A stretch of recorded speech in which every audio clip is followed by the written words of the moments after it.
It is June 7th, 2024, and Biden is in France for the 80th anniversary of D-Day. Now, Russia notably was not invited to this commemoration, and maybe that's because Biden was planning on giving a speech in which he would completely rewrite history and act as though Russia was similar to the dark forces of World War II. In addition to that, Biden found a way to make it all about Ukraine. He met with Zolensky for a quick photo op since he's skipping out on that fancy summit planned to happen in Switzerland next weekend because Biden's a little too busy going to Hollywood for a glitzy fundraiser with Obama. And it was during that photo op that Biden announced a new $225 million aid package for Ukraine, which comes just a week after the U.S. confirmed that it was lifting some restrictions on the use of some of the long-range weapons that Washington is sending to Kiev to be used on Russian territory. Right, it's Mick from Mixed Tie Travels, and I've just got to respond to what I've seen on the television. I've just come back from UK. I've been back from the UK, back in Thailand for the last 2 days now. I spent 5 weeks back in the UK, and I've got to say, when I got back here, I was shocked to see what happened on D-Day, to tell you the truth. Really shocked to see what's happening, and it really does my head in. And it's all this Biden in America. He's a freaking lunatic. He's a complete lunatic and a waste of space. How the hell he can be the president of the United States is beyond me. It's really, if they can't get anybody that's any better than him in America, well then no wonder the world is in a position it's in now. I'm telling you. What happened on D-Day when Biden went across to France is the most stupidest thing I've ever seen in my life. What a load of American bullshit propaganda. And that's all that trip was used for. Just propaganda. My father fought in the war, in the Second World War, and he'd be ashamed to see a so-called president come out with so much bullshit and crap. It's just unbelievable. When he started going on about Ukraine, what were all that about? The struggle between a dictatorship and freedom is unending. Here in Europe, we see one stark example. Ukraine has been invaded by a tyrant bent on domination. To surrender to bullies, to bow down to dictators, is simply unthinkable. What the hell was all that about? To me, the Russians fought in the Second World War. They fought against Germany, and they won most of that Second World War. For us, Russia lost, what were it, 26, 27 million people in that war, defending us from the Nazis. And for him to start going on about Ukraine in that war was full of Nazis. The Nazis in Ukraine were fighting against Poland, and the Nazis are still in Ukraine now, and are being funded by the American government. Russia is the legal successor to the Soviet Union, the country that not only sacrificed far more than any other country in the defeat of Nazi Germany, but also bore the heavy lifting with, according to Western academics, in excess of 80% of all German troops dying on the Eastern Front, and practically all of Nazi Germany's European fascist allies, Bulgaria, Romania, Slovakia, the Baltics, Finland, etc. They all died along with the 80% of Germans on the East Front. All right, so the fact that not only was Russia not invited to the D-Day celebration, but Zelensky was invited instead.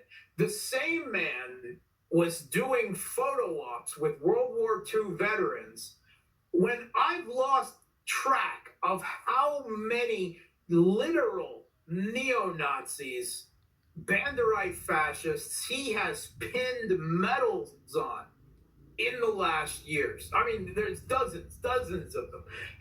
His regime celebrates January 1st, a national regime holiday, the birthday of Stepan Bandera, the genocidal World War II era West Ukrainian Nazi collaborator responsible for the massacres of hundreds of thousands of ethnic Poles, Jews, Russians, leftists, and above all, because most of them were Ukrainians. They were fellow Ukrainians, whatever their ethnicity and faith was. And this man who has dozens of neo-Nazi units fighting for his regime on the battlefield is doing photo ops with World War II veterans, and Russia wasn't invited. It was obscene. I think it left a foul taste in my mouth to have history rewritten and distorted for modern geopolitical purposes in this really absolutely Orwellian way. It really it shocked me, and it left me feeling foul, like literally soiled by simply watching this farce take place. Yeah, I mean, I guess there's For Biden to start going on about Russia and Ukraine in a D-Day memorial parade, absolutely, it's disgusting. They can't sink any lower than that. And I know that America is sinking. It's sinking in its own shit, to tell you the truth, what it comes out with. It's really... I mean, America didn't come into the war after Pearl Harbor. But don't we know about it? Don't the UK know about it? Don't the people know that it took us 70 years to pay back the debt to America through arms sales? And that's how they raise money. America raises money through wars and arms sales all over the place. That's why they're in an endless war all over the place. They actually started this war, or started a lot of shit with Ukraine in 2014, when they overturned the government in 2014, and it's been slowly building up until Russia finally said they've had enough.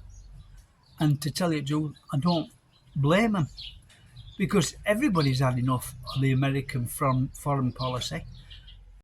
The United States is demonstrating its military might, and it is doing this in China's backyard. The South China Sea, where Seahawk helicopters, Hornet jets, etc. rode on and off the flight deck of the US aircraft carrier Nimitz. And our next report gets more details. A demonstration of U.S. military power in some of the world's most hotly contested waters, as dozens of combat planes and helicopters roar on and off the flight deck of the U.S. aircraft carrier Nimitz. The Nimitz is leading a carrier strike group that entered the South China Sea 2 weeks ago. I'm here in Thailand, and I tell you something now, it's only countries like Asia, the Middle East, and 80% of the world are not for that war, don't support Russian sanctions or anything like that. It's only in the West that they support the sanctions, and don't the West know it? Because I've just come back from UK, I've seen all the prices, I know that the prices of mortgages and they all went up because of that Ukraine war, because of the gas shortage and everything like that, because of America when they blew up Nord Stream and everything.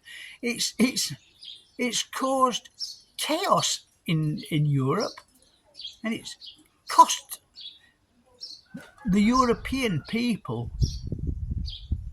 dearly. But the narrative in the West and the narrative in the media and from the government is, oh yes, Russia are the bad guys and America are the good guys, although it's America that starts the wars all over the place. Look what they're doing in Israel, supporting Israel. The only country that is supporting Israel in the world. It's unbelievable. And then they want to start against the Chinese. They're causing trouble over in Taiwan Strait with Chinese. They've never had a war in there for about 70 years, the Chinese. But the Americans are provoking them. And they're provoking them because they're sending planes and battleships over into the China Sea. What for? To provoke another conflict.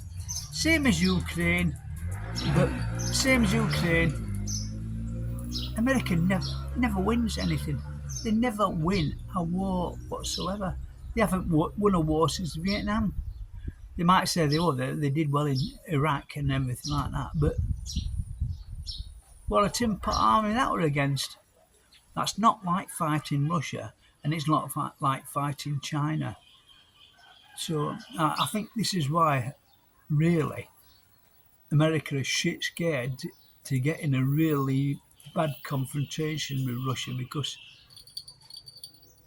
no matter what equipment's been sent into Ukraine, it's been demolished.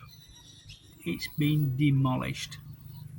And all this propaganda that's coming out of the West saying that Russia wants to take over the world and wants to take over Poland and Bulgaria and all the European countries. What a load of crap.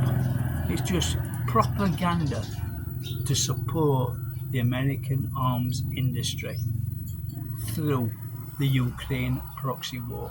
That's all it is.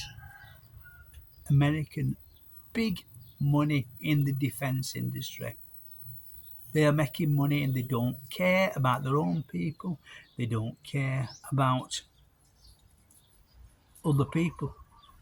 They certainly don't care nothing about Ukraine whatsoever.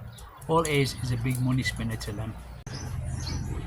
Well, if you think I'm right on this, just drop us a comment. Or if you think I'm wrong, drop us a comment. But I just think it's disgusting how they use D-Day as a propaganda tool to prop up this proxy war in Ukraine with Russia.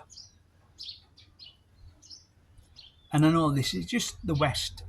This is just the West, how they do things. They just use things as propaganda. But like I say, 80% of the world doesn't believe all this bullshit. It's only the West that believes the bullshit, what comes from their own government and what comes from their own media. It's so biased.